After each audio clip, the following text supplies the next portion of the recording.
नमस्कार दर्शक बंधु आपण मैंने केमती अच्छा आई होप आपण मैंने भलर थे आपण मानक आज महाशिवरात्रि उपलक्षे हार्दिक अभिनंदन आउ शुभकामना।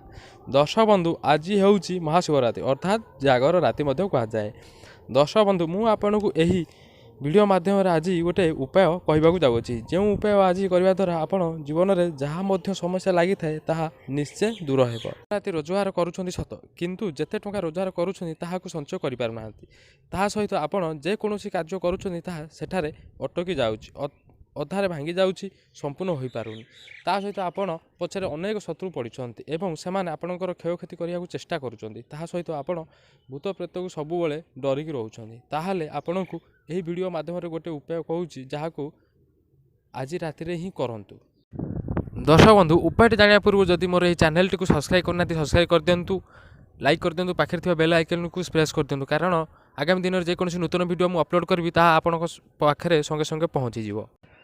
बंधुगण आज कौन करेंगे जितेबाला संध्या हो बा सूर्य अस्त होगा पूर्व गोटे बेल गछ को यथाविधि अनुसार निमंत्रण करी मूलटी को आणतु। से मूल को कंचा क्षीर में धोई ताकू नाली कपड़े गुड़ाई घर बाट दुआरे बांधि दिंतु। बांधा द्वारा आपण घर को कौन नकारात्मक प्रभाव पड़ न था, दृष्टि पड़ा ना, नकारात्मक दृष्टि पड़ो ना, कहारी मंद उद्देश्य रहा।